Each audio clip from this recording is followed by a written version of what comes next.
एगो मार्केट का नई गीत मास्टर बजावता रहे, बड़ा ही रील पर ट्रेंड करती है। ये हमारा उपेंद्र भाई नहीं हो आ गुड्डू प्रधान जो दूगो मरद बैठल बने यही में मिला जी के कर में हर तनी है हरा मिल गई। एक जना से कहत कि भाई रे अरे में हर मिलल है हार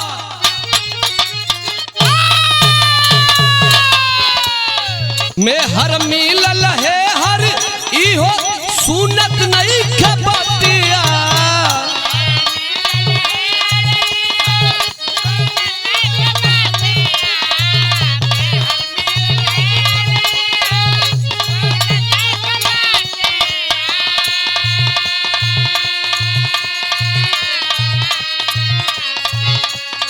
में हर मिलल है हर इहो सुनत नहीं खबतिया लागता की खोजल बिया लागता की खोजल बिया कवनो सवतिया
अच्छा भैया लोग, हम बिरहा गायक राम कुल यादव एवं साथियन के आवाज में आप सबके बीच में एक बिरहा ना कहल जाए। एक बहन के दिल का यह दर्द है जिसके साथ धोखा हुआ, आज दर दर की ठोकर खा रही है, रो रही है। जो ने बिरहा का शीर्षक बा जीजा संग साली फरार। ई कैसन साली कैसन जीजा, परिवार के रहते अपने साली को लेकर गायब, जिसकी औरत दर दर की ठोकर खा रही है, रो रही है। पूजनी हमारे कवि जी डॉक्टर श्यामलाल कवि अपने कलम के माध्यम से बड़ा सुंदर भूमिका लिखल है बाबू।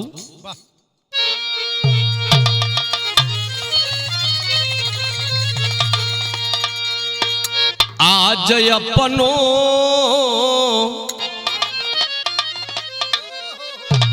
आज अपनो नहीं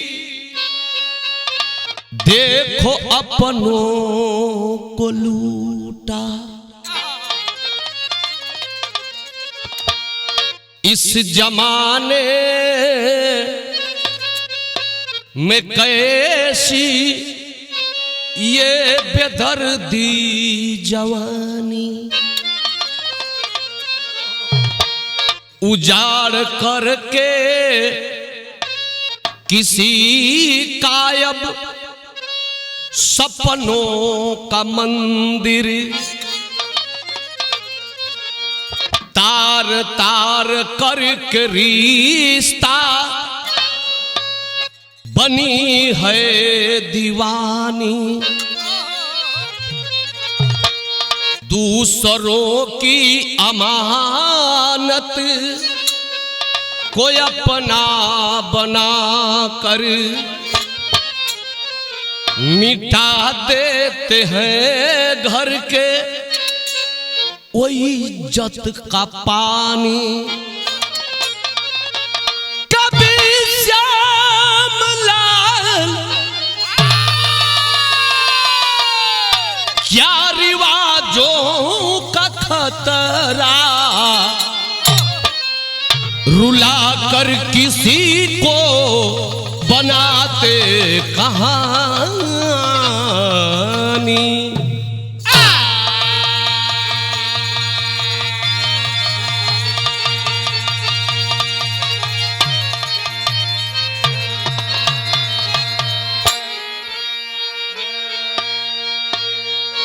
आए दूसरों को रुलाने वाले लोगों, बिरहा का कलाकार आपको एक स्वच्छ विचार देता है, अच्छा से रहिए। कांड तो रोज होता, लेकिन ये बेजोड़ कांड हो गई। इनमें कोनो हत्या मर्डर नहीं थे, लेकिन कांड इज्जत का कांड भाई। बड़ा सुंदर गजल का भाव कभी जी डल्ला है कि आए दूसरों को रुलाने वाले लोगों, तुझको भी रोना पड़ेगा। गजल बा मास्टर।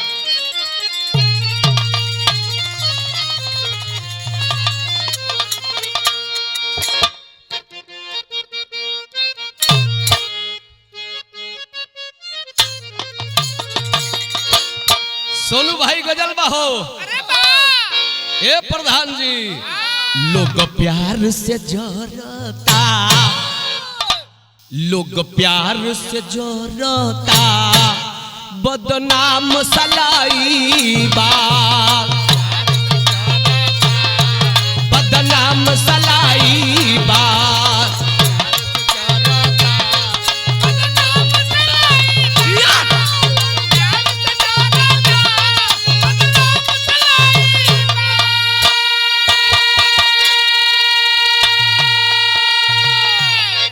स्वार्थ के दुनिया में,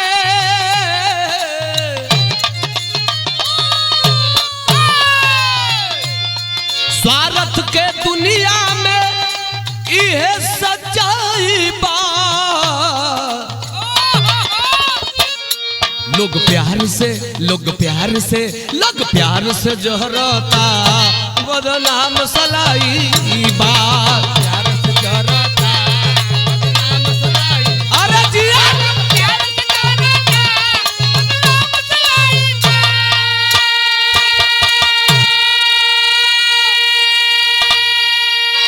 लेकिन कवि जी भाव लिखल है बिरहवा में मास्टर, जिंदगी के अंधेरे में, अरे जिंदगी के अंधेरे में हर रोज रोवाई बा, हर रोज रोवाई बा।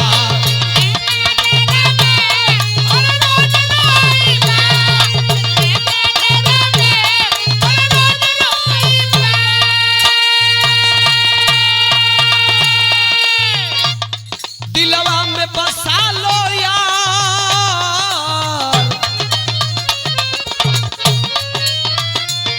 दिलवा में बसा लो यार, तोहरा से दोहाई बार।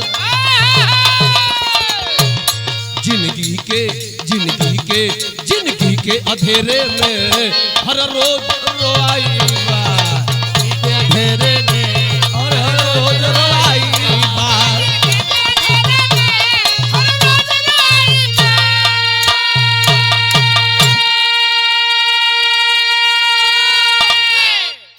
हवे से हमारा बिरहा का शुरुआत हो गई मास्टर, नजम का लाइन लगत बा।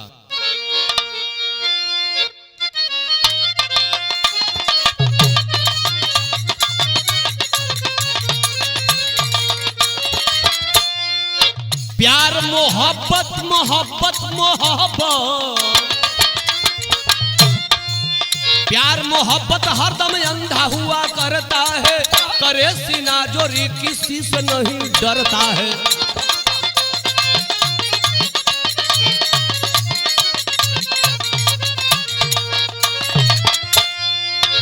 प्रांत यूपी में, प्रांत यूपी में गाजीपुर की कहानी है, जीजा संग साली ने अब बन गई दीवानी है।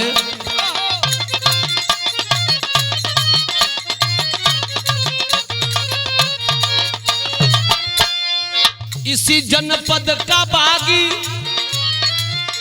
नौनहरा थाने के अंदर बड़ा महमूदपुर गांव वहां है सुंदर।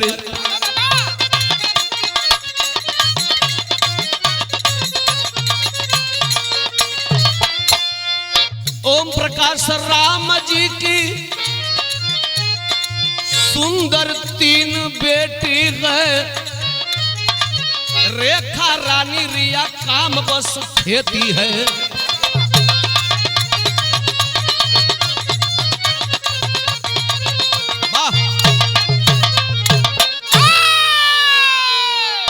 ए भैया लो, ये कहानी की शुरुआत हो गई। कहानी कहां से लेहल गई बा, ये बिरहा के सुनला से पहले आप सब लोगों से हमार निवेदन बा, एक दर्द भरी कहानी है, एक बहन की रुवाई है, और खास करके नौजवान पीढ़ी का जो लड़का लड़की हो मोबाइल बड़ा यूज करत हुवन, परिवार के लोगन के ध्यान देवे के पड़ी। खतरा वही जैसे हो, हर घर बहन बेटी बाड़ी, संभलना होगा बहनी, वरना जालिम जमाने में भेड़िया घूम रहे हैं, कौन झपट्टा मारेगा, संभलना होगा। ये कहानी की शुरुआत जिला गाजीपुर, जिसको शहीदी धरती कहते हैं। आए दिन अब घटना गाजीपुर के नंबर में चल रही है। अब गाजीपुर बड़ा बड़ा नाम करे चलल है,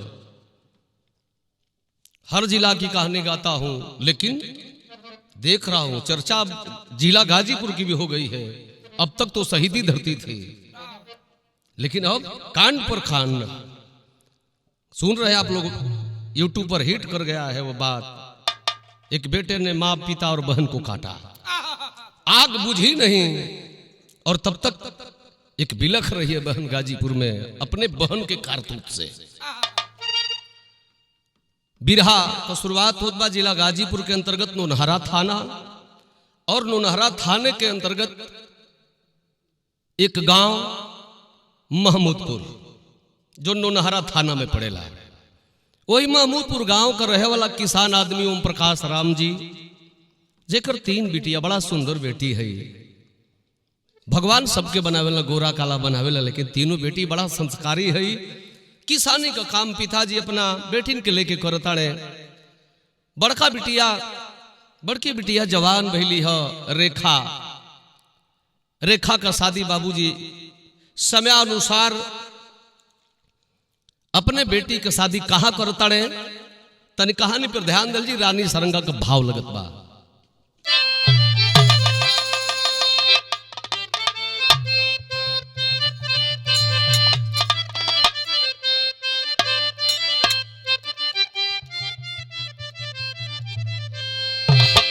रानी बिटिया का शादी राकेश से कइले, अरे राकेश से कइले हो।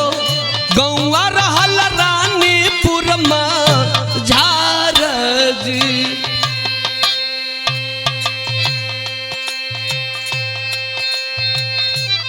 ए भैया लोग, ओम प्रकाश राम जी अपने बिटिया रानी का शादी राकेश से कैलन है। राकेश का घर बा रानीपुर में, रानी का शादी रानीपुर।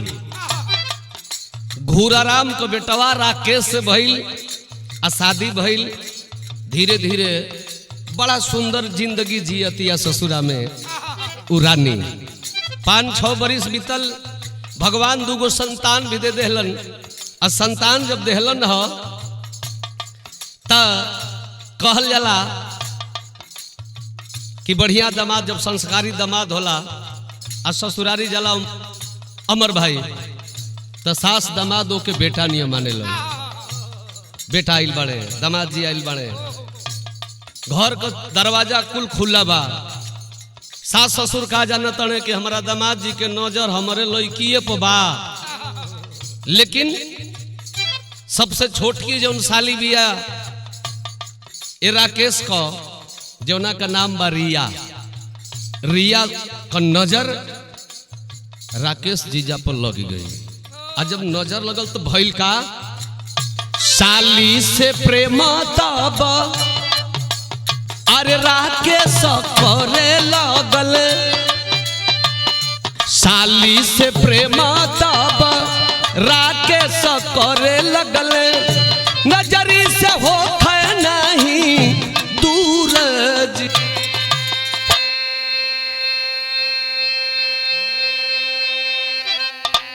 ये दोनों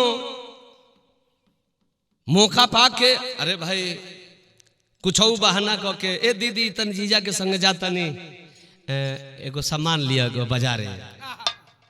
राकेश के संगे रियावर निकल जाओ। ई कब बेचारी जाने कि हमारे बहनिया हमारे धन पर डाका डाली। सीधा सपाटा संस्कारी लड़की रानी अपने बहन पर विश्वास कर ली और ये बहन के साथ धोखा करने चली है। जीजा के धन में बंटवारा करने जा रहे, ये मोहब्बत कर लेती है अपने जीजा से। बिरहा सुनने वाला भैया लोग, ये बात मैं जो गा रहा हूं ये कोई काल्पनिक कपोल कहानी नहीं। वह गरीब असहाय परिवार अपने दुख को व्यक्त किया है किसके सामने? हिंदी यूपी सौलभ माने सौलभ यूपी चैनल में, जिक्र चैनल के मालिक बड़े हमारे संतोष भाई, उस चैनल पर अपने दुख को माँ बाप और वह रानी रोई है। जिस बात को मैं गा रहा हूं, कहानी क्या है? आखिर राकेश रिया के प्यार के एक दिन अपना नजर से देख ले रानी कि अरे हमार बहन हमारा धन पर हाथ लगौले है। आखिर जब देखलस तो मर्द मेहरारू में झगड़ा होके लगल। तो बड़ा कचक्का एगो तरज लगा था हमारे एल्बम का धुन बा। कैसे मास्टर?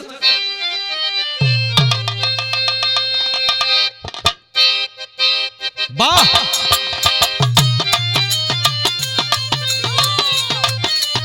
क्या बात।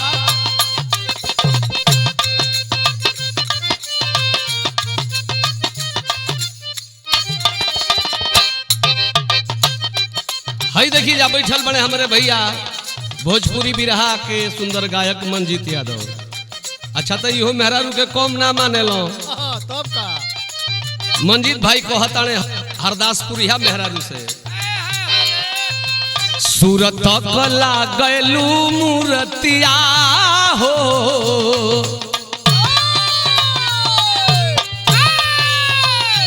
गीत के रचनाकार डॉक्टर श्यामलाल कवि जी लिखल बड़े, हम गौले हैं। सूरत कला गैलू मूर्तिया हो, मूर्तिया का मशीन लागेला।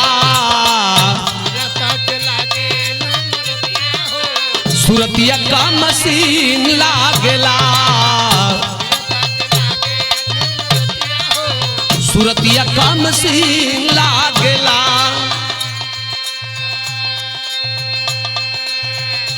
ई तरज बा, ए पर ध्यान नहीं खे देवे के।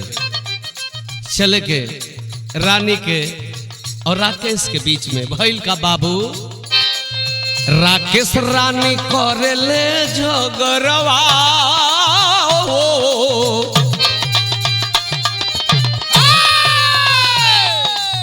राकेश रानी करे ले झगड़वा हो। जियरवा उदास लागेला,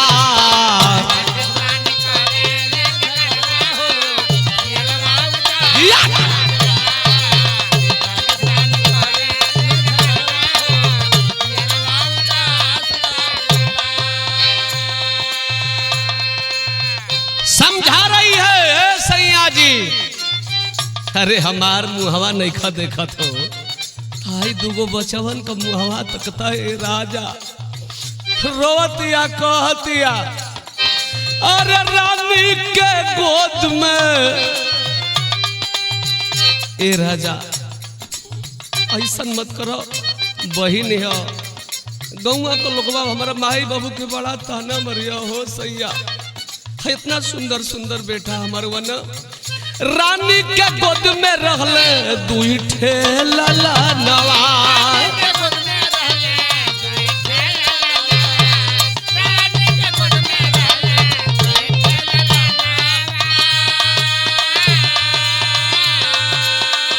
तब लड़ावे राकेश, अरे तब लड़ावे राकेश रिया से नवा।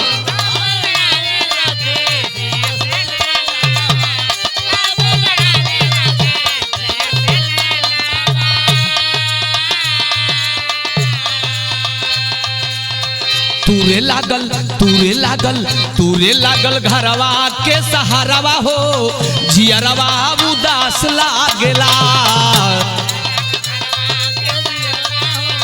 जिया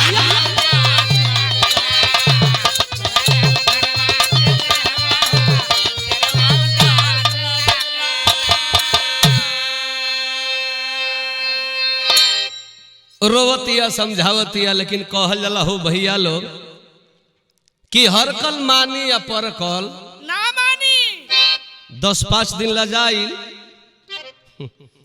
लेकिन ओकरे बाद कहाँ अब लाज शरम बा अपना औरत के सामने तो ना बोले लेकिन साइड में जब अकेले में पा जाओ तो कुछ बोले तरज लग गए वैसे तरजियो कभी डाल दिले बनी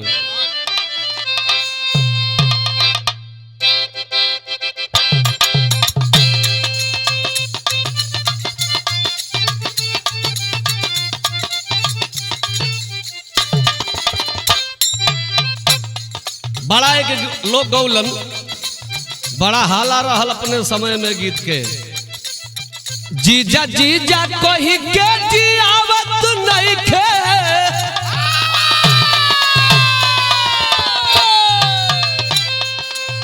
जीजा जीजा कही के जियावत नहीं खे औरी मुआवतिया हो जीजा जीजा कही के जियावत नहीं खे औरी मुआवतिया हो जीजा कही के जियावत नहीं खे औरे मुआवतिया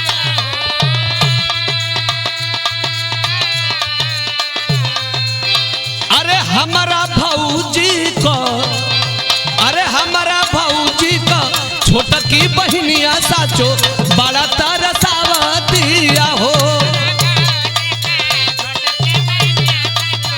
बड़ा तरसावतिया हो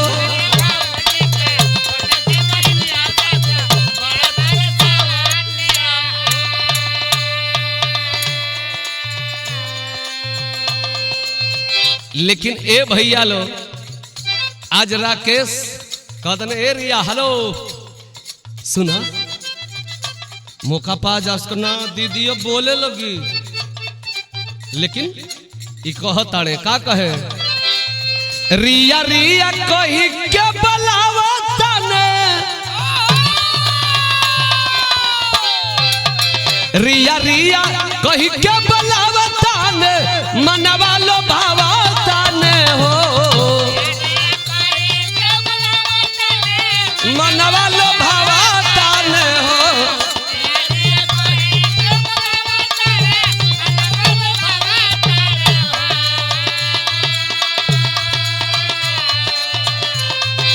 ए सुना ना हो तभी कहे अरे बतिया जान जाई अरे बतिया जान जाई रानी बहिनिया जवनिया बेकार करी हो अरे रानी मोर बहिनिया जवनिया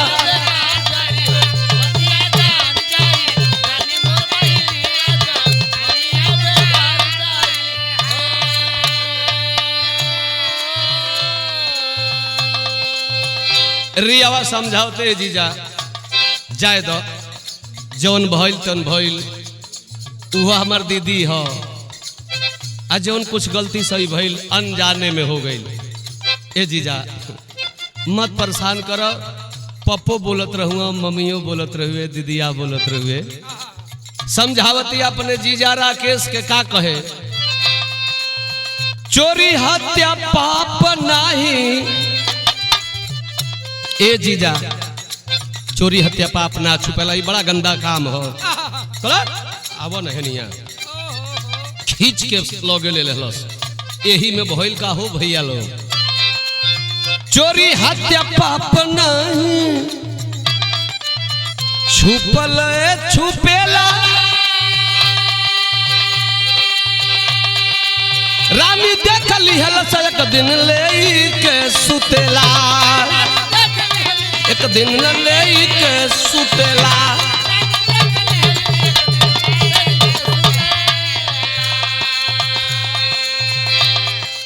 अरे तहिए से हलल चल मचावत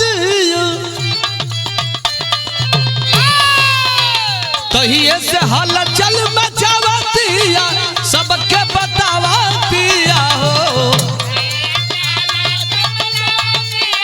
सबके बतावतिया हो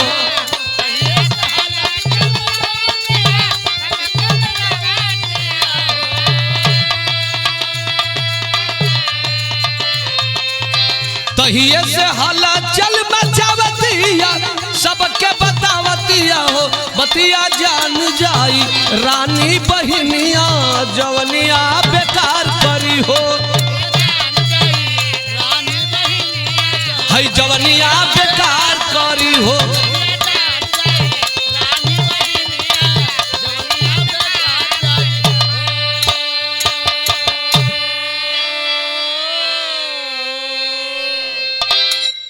लाख समझौलस जीजा मल्लन ना हवस का भेड़िया आखिर वही कर दिया जिस बात की डर थे। अब घर परिवार का लोग वही टाही में बटले बा कि कितनो रात हुई आखिर आइल बनाई ससुरारी इनकर नियत जब ये बा विजेंद्र मास्टर तई का करी हो माई बाबू भले सुत गइलन लेकिन ए भैया रानी कैसे सुते जे करे धन पर सीधा चोरी होता बहुत तकलीफ बा। ई राकेश जे ही चोरी करे चल रहा जाई के पिछौड़े कलाई धैल से पापा देखो ये का कर दू माई बाबू दोनों जगल हाँ बड़ी डांट डांट पड़ल लगल धमकावे नहीं तनी मर्दन में पावर होला अभी लगल गरियावे अपने रानी मेहरारू के राकेश ये जवन तू कैली है ना एकर बदला तोरा से ले आखिर भाई लगा बाबू विरहा में टेरी का भाव लग गई।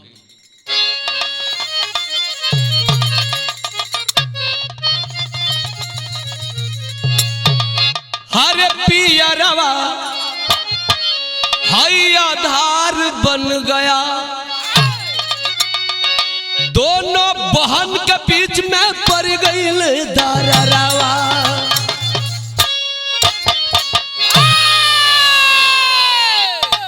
दोनों बहन में बोला चाली बंद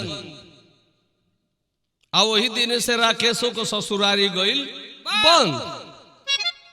बंद हो गई ई तो बन के हुकल लेकिन मोबाइलिया कैसे बंद करवा लोग हो भैया नहीं बंद होई इहे खतरा है मोबाइलिया कैसे बंद होई नंबरवा कैसे बंद होई आखिर ये दोनों बतियावत से चोरी चुपे यही बीच में अब और ओम प्रकाशो जी के बुझाइल हो कि हकीकत अब यही लगल लड़की का बियाह कर जरूरी बा ए भैया भइल का तनी विदेशिया का भाव लगता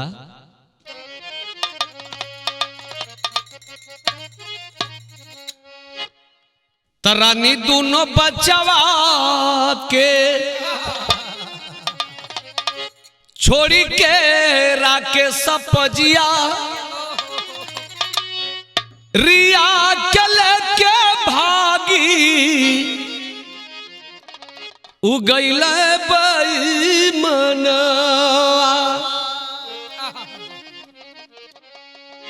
मेन पॉइंट बिरहा का माई बाबू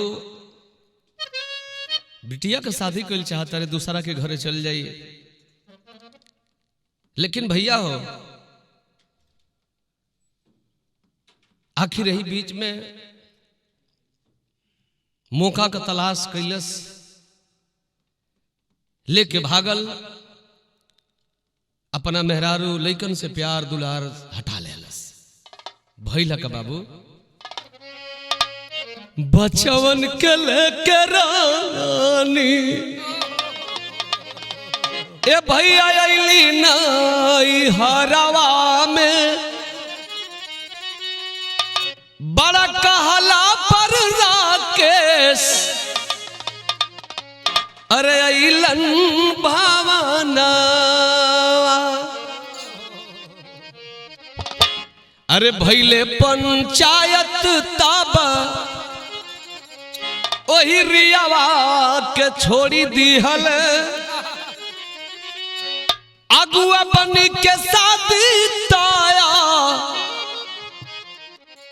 करे तू सुमनवा।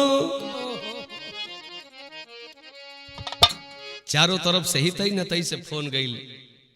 लोग समझावता है राकेश देखा एगो औरत का तो लोग खर्चा चलाइए नहीं खेपावत। आखिर सलियो लेके गई बड़ा तब मेहरारुओं के गला में मलवा तू ही डल्ला, तोहरे गलवा में मलवा उहे डल्लस, वो तोहरे गौर को घंटी बिया।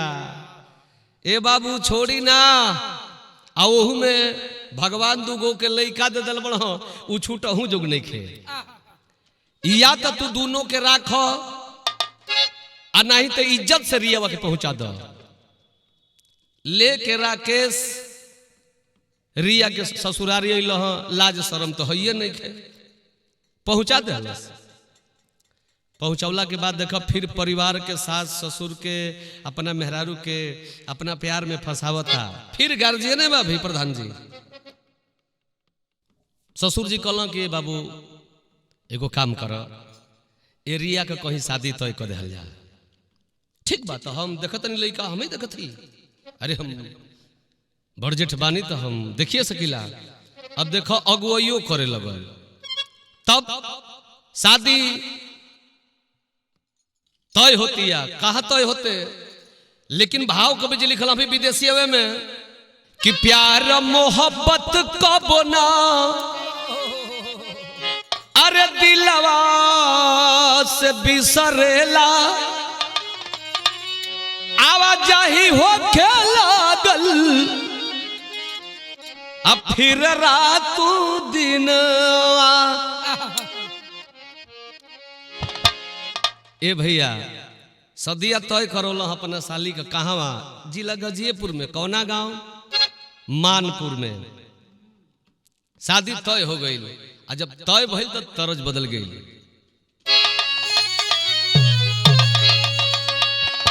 अब तो माहौल खुशी का बा मास्टर, तब कुछ खुशी वाली तरज बजा दो भैया।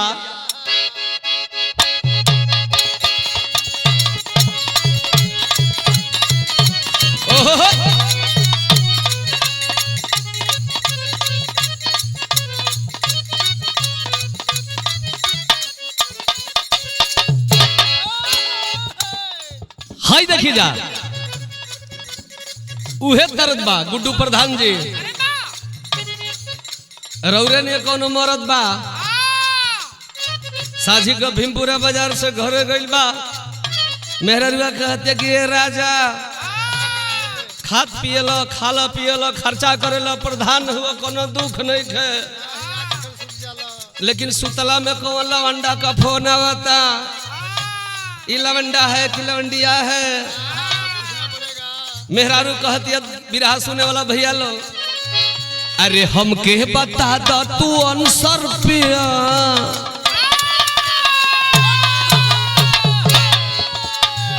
अरे हमके बता दा तू अंसर पिया काहे के पटवल डांसर पिया। काहे के पटवल डांसर पिया।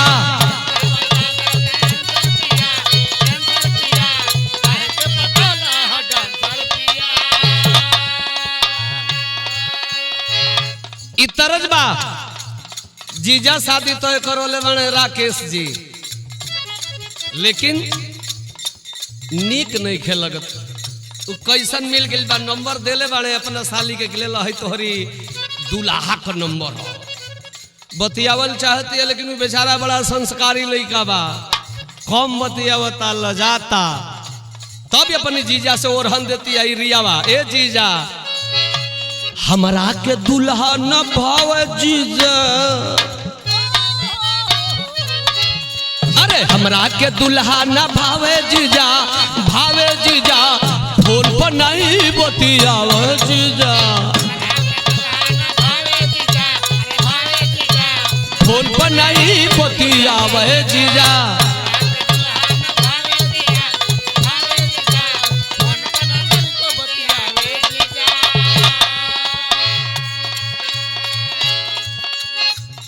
शादी तय रहल अरे मानपुर गौआ में तय भइली सदिया।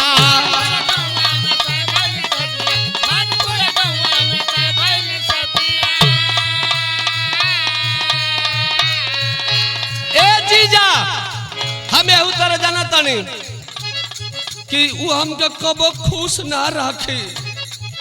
अरे मानपुर गौआ में तो भैली सदिया,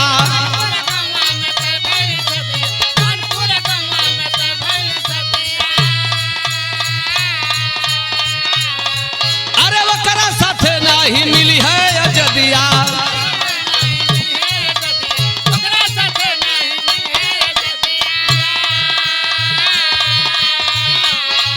अरे एहवर मदनवा सतावे जीजा फोन पर नहीं बतियावे जीजा।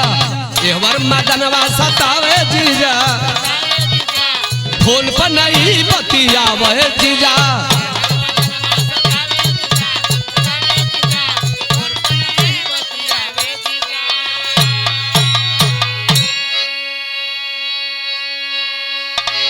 ए भैया उमानपुर वाली सदिया 25 मई के तय रहल, लेकिन अगुवाई कैले बा अपन, कुल कैले बा अपन, लेकिन फोन पे बतियावला के बाद अब जीजा साली में कहलो तब जाए दे, तो मत बिया कर, चल भाग चली जाए। फिर लेके भागल, फिर लेके भागल, 2-4-5 दिन फिर गायब कैलस, माने बियाह ना होखे दलस। हुजू बड़ा घेराव भइल, हितै न तई थाना थुनी के दबाव पड़ल। फिर आया पूछलन लोग कि बताओ सही सही। संजय यादव जिला पंचायत और गांव के प्रधान सभी नेता लोग इकट्ठा हुए। लोग समझौलन न कि ओम प्रकाश बहुत बड़का धनी आदमी नहीं खाओ। अब बड़ा लोग 2 गो 3 गो 4 गो बियाह कर रखले बा, बड़ा तोहरा में क्षमता बा, तो ये राकेश रख ले होके। लेकिन इज्जत के संग खिलवाड़ करब तो भूला जल्दी के गांव का दामाद हुआ। अब तो डराइल राकेश तन डराइल भी सही बात बा। तो पंचायत के अंदर कहा कि नहीं, आज से मैं अपने औरत को रखूंगा और इन लोगों की जहां मर्जी हो वहां रिया की शादी ये लोग कर दे। तब डरने ओम प्रकाश राम जी सोचत न कि हर गाजीपुर बलिया मऊ में करब तई पहुंची, ऐसे बढ़िया बा कि कह लिए इतना दूर बियाह कर दई कि ई जइबे ना करी। ए भैया शादी कहां तय कैल हो? इटावा मैनपुरी। इटावा मैनपुरी केहू के माध्यम से शादी तय कैला। इहो सोच के कैल कि इतना बढ़िया हमार संस्कारी अगर बेटी बिया तो गांव क्षेत्र जिला जवार का के बियाह करी हमारा बेटी से। इतना बढ़िया कृत कारनामा कर दिलस तो एक दूरे खेदल समझल जाए कि बिना बेटी के बनी जा। आ काहे न कोनो बाप कह दई सबकर बहन बेटी बा, हमरो बहन बेटी बा, आप सब कभी बा।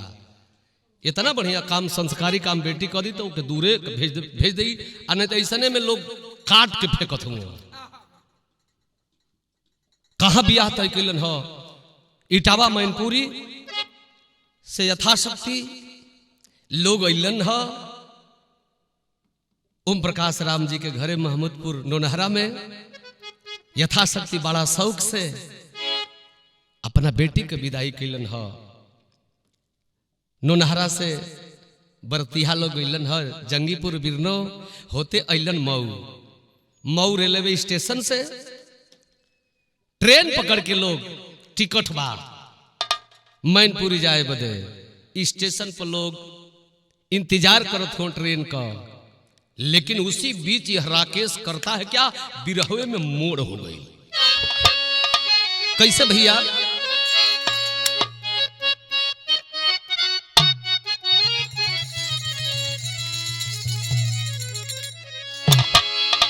बेटी के जिंदगी में 3 मौतें आती है। एक जब जन्म लेती है तब, एक विदाई होकर जाती है तब, और तीसरी रात तो मौत सबकी आएगी। बेटी विदाई होकर जाती है कैसे नहीं है तो बेटी है माई बाबू का हाथ झरझर झरझर गिरत बा। तब मैं न पूरी जात रहली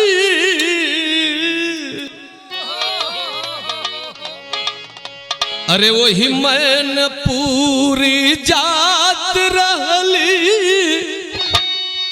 अरे बानी के दुलाई रे बानी के दुलाई आहो मैन पूरी जात रहली बानी के दुलाई रे बानी के दुलाई आहो मऊ से भइल फरार नोरान मऊ से भइल फरार नोरान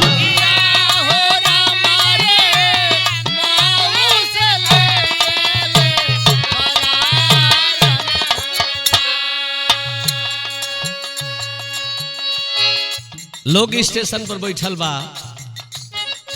भैया लोग फोन ले ले बिया एक चैन काहे के मिले रखे सब के ई हमरा से नजरी से दूर करत ऐसा हो खाई न दे फोन से बतियावता वो कहते जीजा हम मैनपुरी चल जाए तो मर जाए कलश की पगली तो के मरे ना देव सच्चा प्यार कैले है आखिर लेटरिन बाथरूम के बहाने पर पेशाब के बहाने कलश की आ रही हूँ बरतिया लोग जे रहल दुल्हा बैठल लोग बा आ निकलल आ चट दने लेके राकेश फरार हो गई तब भइल का बाबू भइले आवाज काम कर नाया किलिया रे कर नाया किली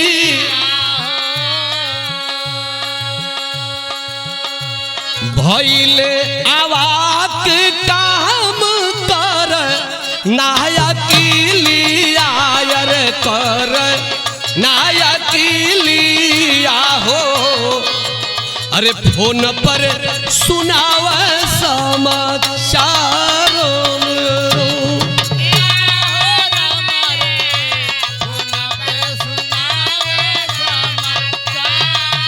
जिया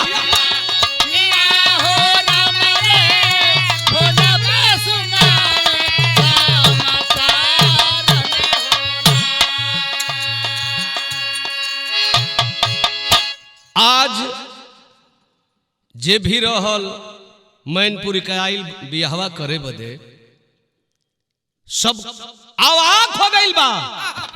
अरे यार ये कैसी लड़की कहाँ भाग गई? अरे यार जल्दी फोन करो नोनहरा, जल्दी ओम प्रकाश जी से बतावा लोग, नहीं तो गलती उल्टे हुए लोग एफआईआर कर दी है, जल्दी बोलावा लोग। फोनवा गईल माई बाबू सुनलन हो। अब ओम प्रकाश जी सब करा के फोन करत कि भैया लोग आखिर हमारा दामाद लागत कि वो जो से लेके भाग गई। आज जो उसकी औरत रानी है राकेश की, दूधू के बेटवन के लेकर रोवतिया हो भैया। जे भी रहा सुना था परिवार सब करबा, जेकर बियाह हो गइल बा ओकर औरत बाड़ी, जेकर बहिनी के बियाह हो गइल बा ओकर मरद बाड़े, लेकिन दूधू के बेटन के लेके आज रोवत या मीडिया के सामने उ रानी न, तो खोल के तनी आप लोग देख लिया। कटकरेज बाप होई वही का आंख से आंसू ना बही, रोवतिया कहतिया। पिरहा का आखिरी तरजबाई कजरी गीत में मास्टर।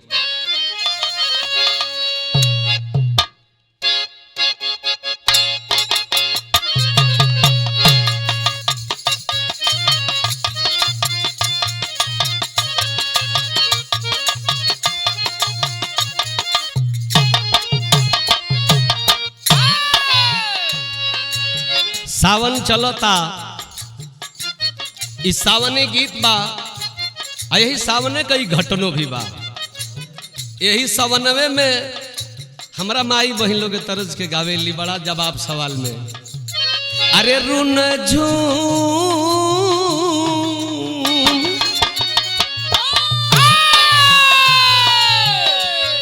अरे रुन झुन खोला ना हो केवड़िया, अरे रुन झुन खोला ना हो केवड़िया, हम विदेशवा जइबना। खोला ना हो केवड़िया, हम विदेशवा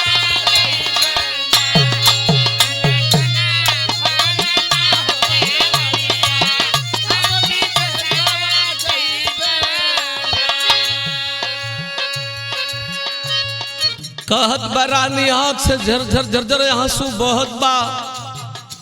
मीडिया वाले संतोष भाई के सामने रो रही है और कह रही कि भैया अरे रो,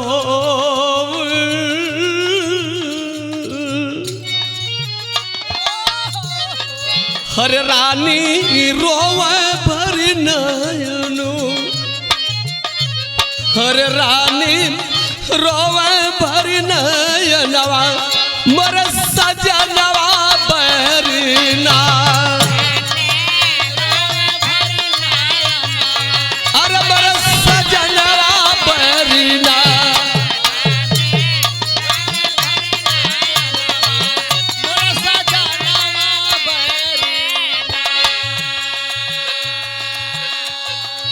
हालांकि एगो बहिन के एगो बहिन कलंकनी ना कह सकेले, लेकिन कहत या मीडिया में का कहते रानी कि हमार बहिन रिया कैलस का, रियावा से नुरा लिहल सच्छीनी,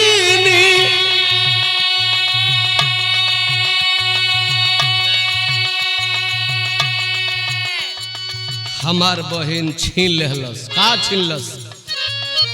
रियावा से नुरा लिहलस छीन, पिया के भागल ले बहिन,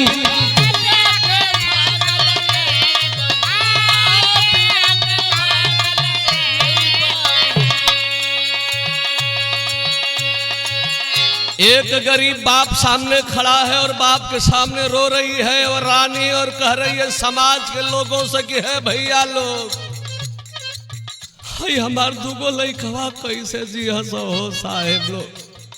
रोवतिया कहतिया का कहे, अरे कैसे जी है दोनों सुगना, अरे कैसे जी है दोनों सुगनवा, मोर सजनवा भरना।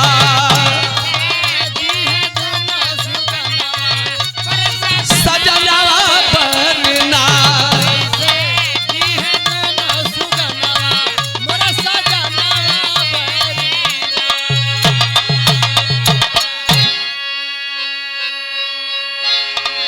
रो रही है और मीडिया के सामने इसलिए रो रही है कि यह बात शासन और प्रशासन तक पहुंच जाए। बिरहा इसलिए गा रहा हूं कि बिरहा चारों तरफ फैल जाए कि वो राकेश जहां भी जिस भी बिल में छुपा है रख ले उसे रियावा को। मां बाप की भी इच्छा है, लेकिन अपने पत्नी को भी रखे। कहां जाएगी, कहां जाएगी? 25, 26, 27 वर्ष की वह लड़की कहां जाएगी दो दो बच्चों को लेकर के? अरे मजाक काट रहे हो तो मजाक के साथ सजा भी है, मजा भी है तो मौत भी है। अल्लाह लगत बा।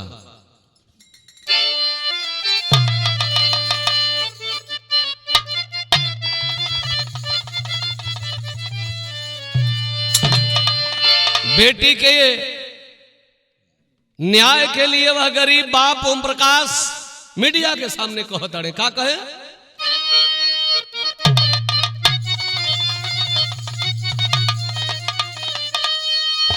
अरे मीडिया के सामने वो प्रकाश पापा अइले भैया,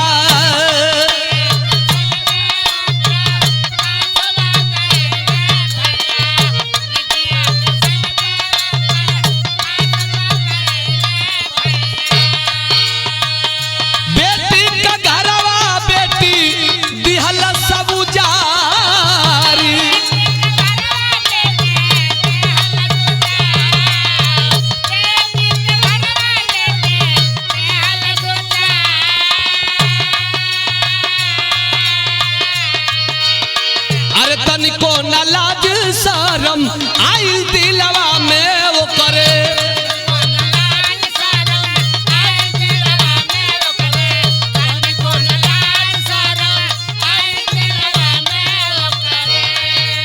अरे बचवन के लेके रानी रोवे आंसू ढारी।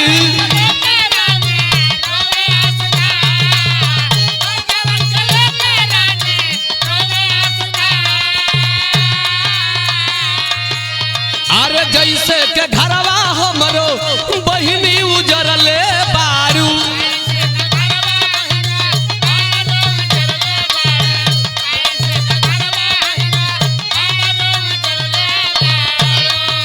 अरे खुश नहीं रहबू देखी दुनिया संसार।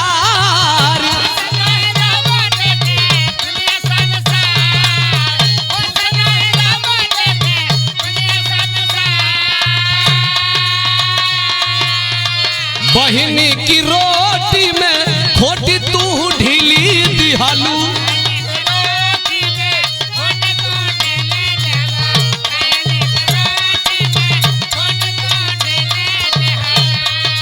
आर जिंदगी में झेलत जतना दुखवा कमार।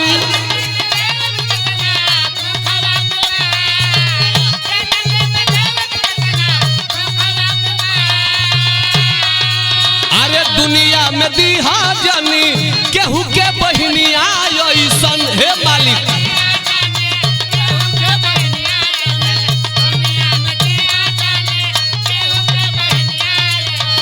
जहिया भेटै बुदैब अरे भूतवा उतार।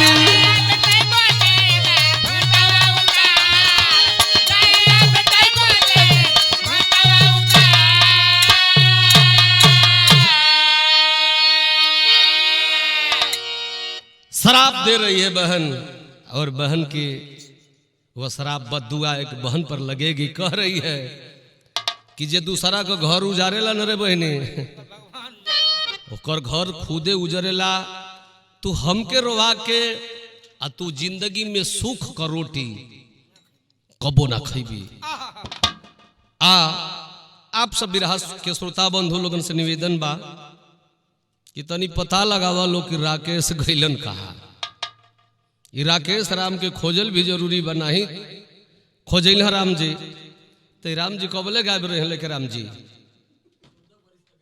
खोजे के बाउन के हाँ खोजाई कल जरूरी बा। ऐसे खोजाइल के जरूरी बा कि हमारा स्टूडियो में बैठ के हमारे गार्जियन महोदय अजय जी और राकेश सिंह जी बिरहा का आनंद लेते जा। चैनल के परिवार के और स्टूडियो परिवार से बहुत प्रणाम बा। आखिर भरल समाज में मीडिया के सामने रानी रोवतिया कहतिया खड़ी के भाव लगल।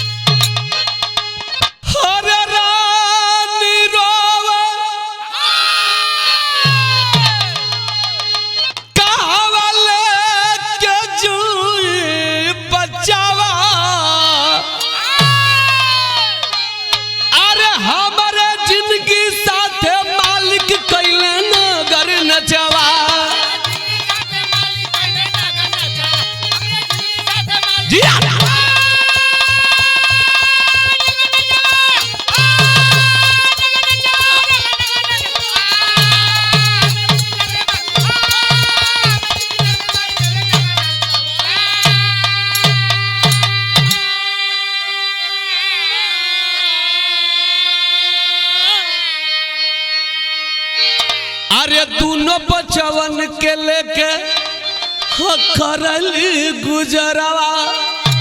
अरे ऐसन बहन के जनलस सन सरवा।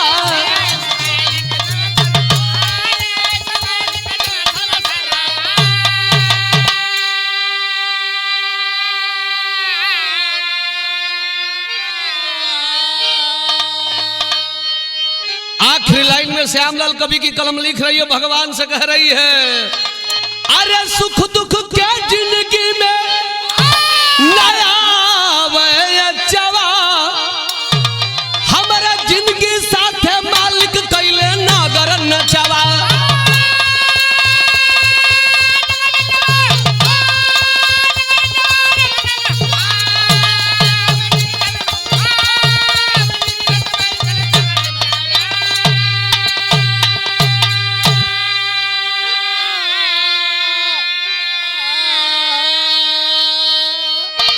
बिरहा गाने तक अब तक अभी राकेश राम अपने साली को लेकर के फरार है और इटावा मैनपुरी वाले और रियावा के घर का माई बाबू बहिन सब परेशान बा।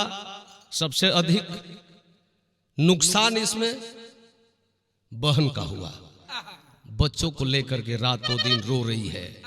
अब देखल जा फैसला का होता। सरकार शासन प्रशासन दोनों को रखवा रही है कि फिर छोड़ रहा है। जब ये छोड़ते पकड़त रह गई तो कुछ बेहाया होला, कुछ बजर बेहाया। बजर वाला है। तब बिरहा समाप्त भइल। आखिरी भाव, अरे जय जखाड़ गुरु जद्दू लौटन की लहर फुलवारी।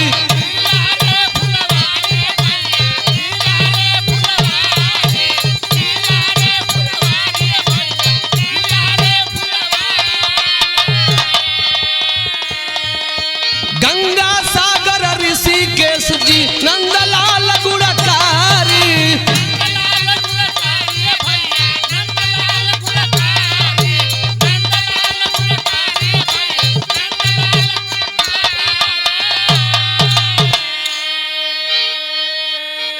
अरे पिया रवा, अरे पिया रवा, अरे अब आधार बन गया। श्यामलाल राम केवल का कांप गइल ही रवा, पिया रवा।